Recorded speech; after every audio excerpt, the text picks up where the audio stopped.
Hi, this is Trey Passer. I'm doing one of these reactions to Mr. Nightmare. I did it a couple of months ago, so I wanted somebody requested it. So I love reacting to Mr. Nightmare. I love the voiceover.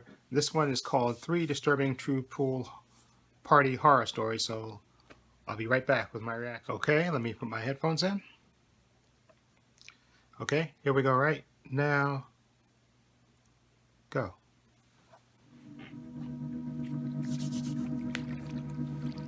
Pool Party Horror Stories.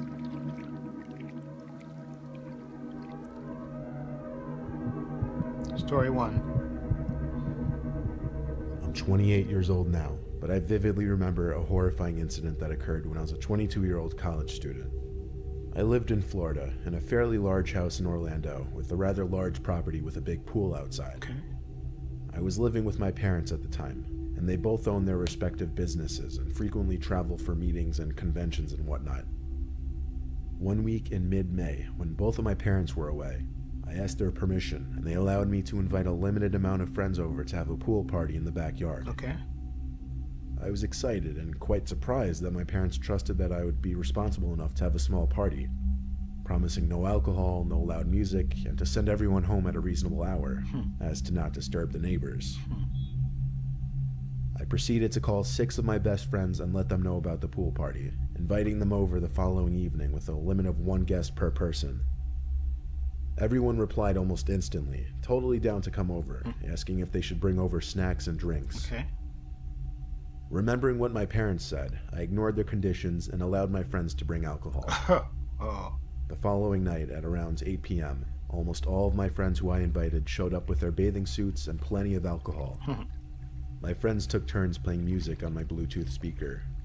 They all brought their girlfriends or guy friends that were all acquaintances of mine, totaling 13 people including me. Okay. I started the backyard fire pit, and we started drinking, laughing, making idle chit-chat, and some of my friends decided to go into the pool. Okay. Most of my friends jumped in off the diving board, and I sat by the fire watching them splash, pick their girlfriends up, slam them in the pool, and have a good time in their now drunken state. Okay. Almost 2 hours passed, and I remember what my parents said about allowing guests to stay late. It was now approximately 10:30 p.m., Okay. and most of my friends were still in the pool listening to music, and occasionally coming out for snacks and more booze.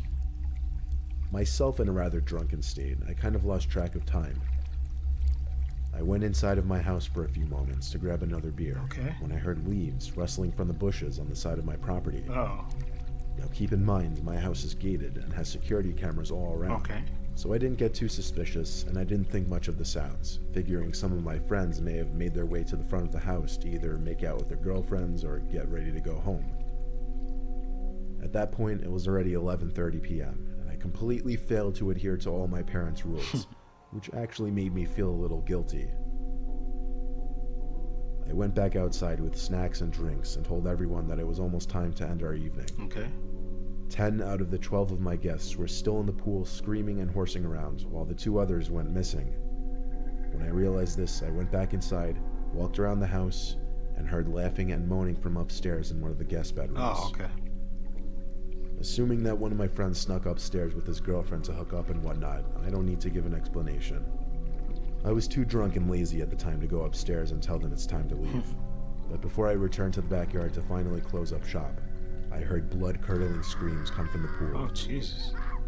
I ran outside to find my pool filled with blood on the surface, Oh. with my friends screaming that one of their girlfriends was swimming, and felt an arm tug them down, and must have had a knife cut them on their leg. Oh, Jesus. All of a sudden, an unfamiliar face, a guy probably in his late 20s, with long, scraggly hair, a scruffy beard, tall with a couple tattoos on his body, emerged from the pool and ran out in a pair of fatigue cargo shorts and bolted to the front of the house. Jeez. A few of the guys tried to chase after him, but they couldn't find where he went. We all panicked and took my friend's girlfriend and went inside the house, with a couple from upstairs hustling downstairs to see what the commotion was. I locked the doors while calling 911 requesting an ambulance. When the police and paramedics came to my house, they took the injured girl into the ambulance, and the rest of my friends left the house, confused and shaken up by the events that just took place. Jesus. The police and I went to review the security footage, and lo and behold, when I heard that rustling in my bushes, there was the guy, who somehow made it over my gate undetected went to the side of the house and casually blended in and went into the pool with the rest of the guests. Stupid me didn't think of checking the surveillance system. Too drunk and concerned about my friends having a good time that I irresponsibly let an intruder enter my parents' property undetected. Jeez. I gave the footage to the police, but to this day, they were never alike to identify the intruder. Jesus. And of course, when my parents returned, they found out what transpired, scolded me, and never allowed me to have a party in the house again. There you go. Almost got somebody killed. Ignoring the rules. I was once invited to a pool party when I was 17. One of the more popular kids in our school was throwing a high school graduation pool party one weekend where his parents wouldn't be home. Okay. The kid's name was Daryl, and he had a huge backyard with a nice in-ground pool perfect for pool parties, though most of us have big yards where we live because we're in a less congested town. Okay. I wasn't close with Daryl, so I hitched a ride with a couple friends who knew him better. When the three of us stepped into his backyard, it was packed. It was actually impressive how many kids were there. I'd say at least a quarter of the entire grade was at this party. Oh, okay. We wanted to say hi to Daryl because it would be the right thing to do coming into his party. Yeah. We asked a couple kids we knew if they'd seen him. They said they hadn't seen him for a while now. So we asked others and got similar responses. Okay. We soon realized nobody seemed to know where Daryl was. Maybe he was in his house with a girl or something. Okay. So we just went about our own business. We played beer pong, people splashed around the pool, and the night became a daze overall. I didn't jump in the pool because I didn't bring a bathing suit and I just didn't want to get wet. Okay. Throughout the night, I would hear other kids screaming, "Where's Daryl?" It seemed others were trying to find him because it was weird he hadn't been seen for nearly 2 hours. Oh boy. Me and the two friends I came with joined a little circle of people talking about how Daryl hadn't been answering his texts for a couple hours. Still, people were just chalking it up to maybe him being upstairs with a girl. Who knew? It was his party after all. Anyway, some more time passed and I had to go to the bathroom. Okay. There were a bunch of people inside the house, and there was actually a line for the bathroom. I opened a door in the hallway, and it led to the basement. Okay. My house had a bathroom in the basement, so I figured there was a chance this one did as well. Okay. I turned on the light in the basement and walked down. I started looking for a bathroom. There were only 2 doors down there, though. The first one led to a closet. There was another door on the other side of the basement. It was shut, so I went over to it and tried the doorknob. It was locked. Oh boy. I knocked on the door. There was no answer. The thing about this lock, though, it seemed I would be able to pick it unlocked simply using my fingernail. So I did just that. I knocked again before opening the door. I was expecting to see a bathroom, but instead I saw a big pitch-black room. Oh boy. It seemed to be a boiler room. However, there was the faintest little yellow light emanating from what appeared to be some kind of boiler machine in the far corner of the room. Okay. And in that light, I could see a person, surely a person, standing right in the back of the room. My heart dropped when I saw the person duck down behind something. Oh boy. I thought, what if that was Daryl? I looked for the light switch and found it. It was one of those hanging switches that you pull down. Okay. I turned the lights on and went over to where I saw the person hide.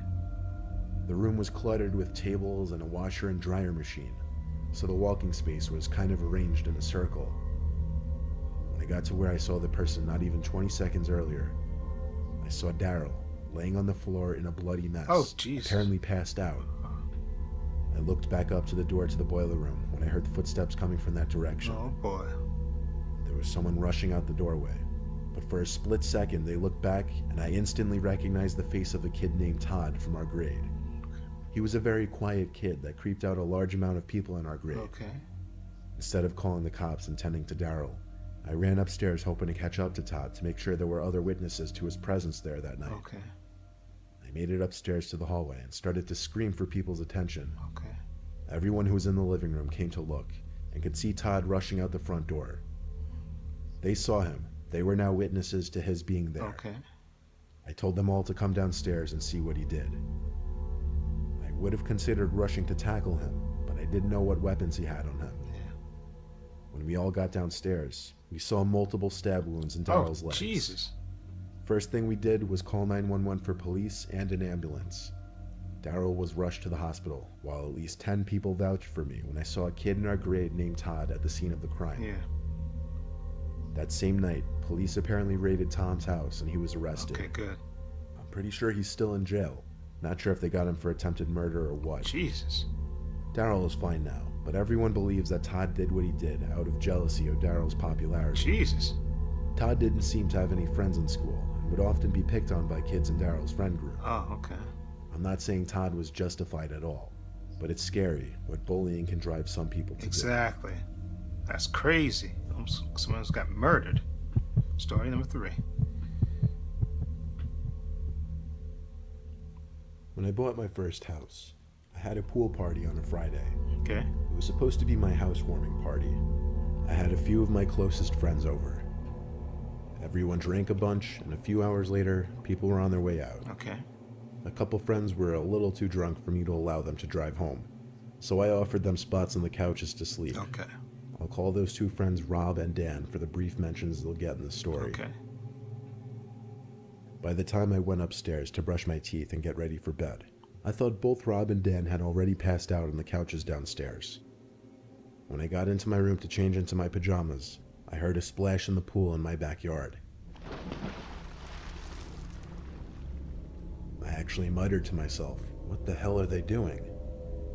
I went to the window to look out to the pool, and in the pool was one of them just standing in there. I was pissed because I knew there were no more towels outside, and now they'd have to bring their drunk asses in dripping all over my carpets downstairs. I opened the window and called out to whichever of them it was to get the hell out of the pool. Then, they turned their head to look up at my window. I had to squint my eyes because I couldn't tell if it was Rob or Dan. Whichever it was wearing a black shirt in the pool. I couldn't remember who was wearing what from earlier, to be honest. Okay. But whoever it was, they just had a staring contest with me. Sure. Like, for over 10 seconds, whoever it was just looked up at my window at me. I had grown impatient with them, so I went downstairs with my shoes on. But I froze at the bottom step when I saw both Rob and Dan fast asleep on either couches in my living room. Oh boy. My next course of action was running to the kitchen to grab the biggest kitchen knife from my knife holder Good point. and running Yeah, outside. good point. I turned the backyard light on before I went out so I could see. The pool was now empty. I walked to the edge of the deck to the pool and stopped. I looked into the pool, making sure no one was hiding at the bottom. Yeah. Then I looked out to the further depths of my backyard, by the trees and bushes.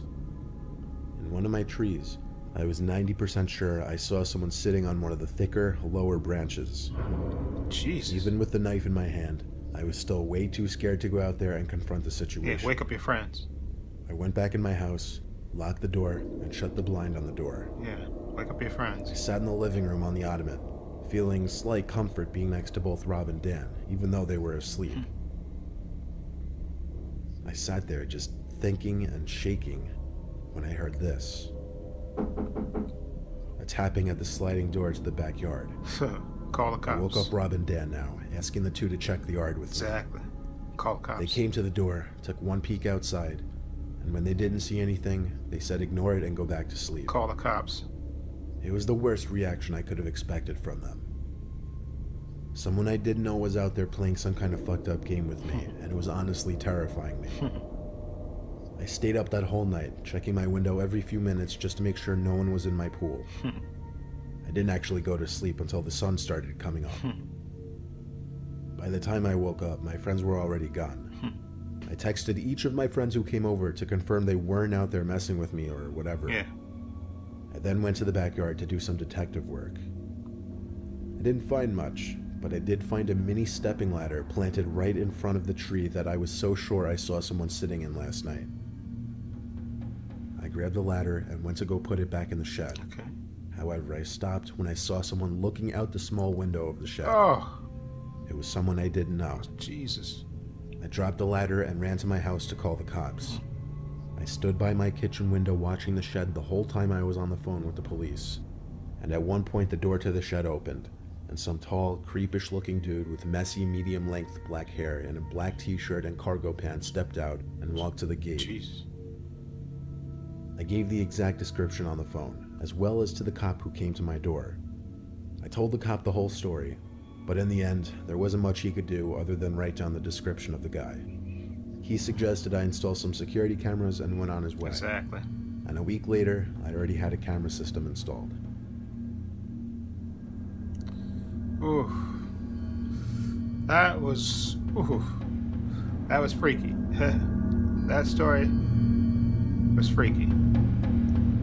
Very, very freaky. Okay.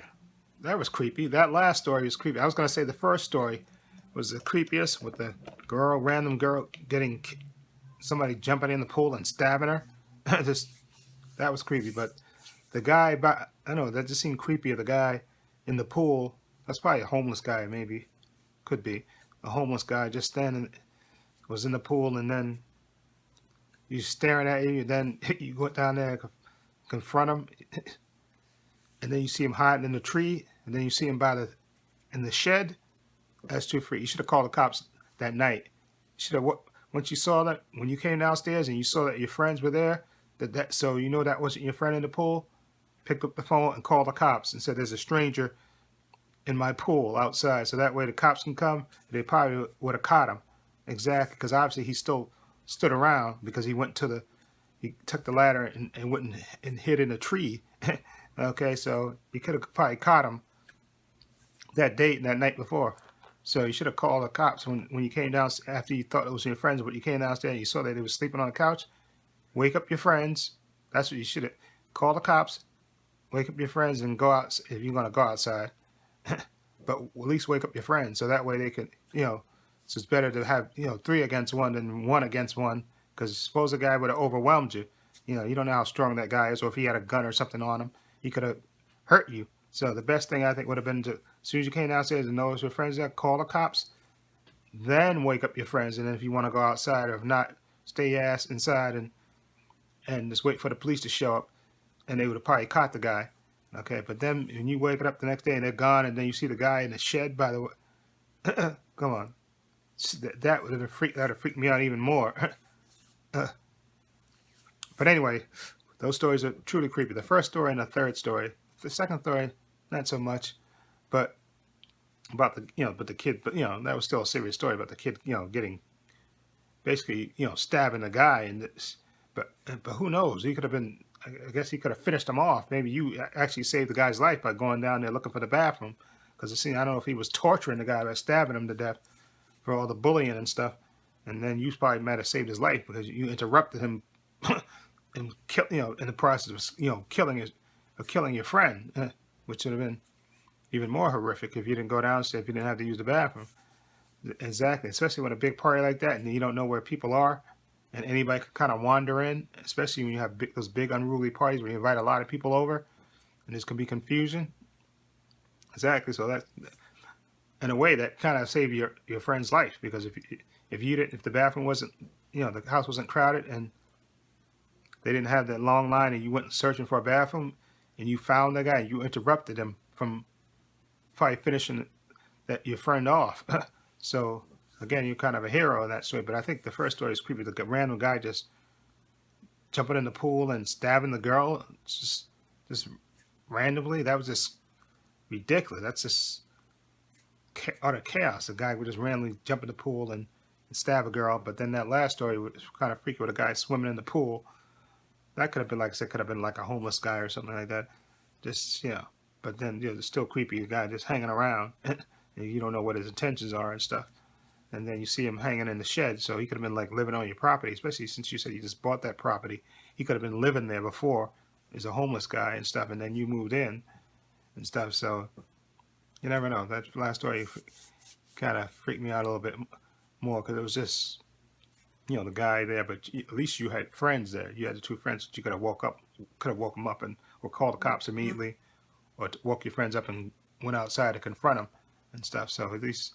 With that story, but that first story was, still, it's kind of freaky, with the random girl getting stabbed by some random stranger that you didn't know because you violated the rules of your parents, okay, by getting drunk and everything, and not watching the surveillance video and stuff.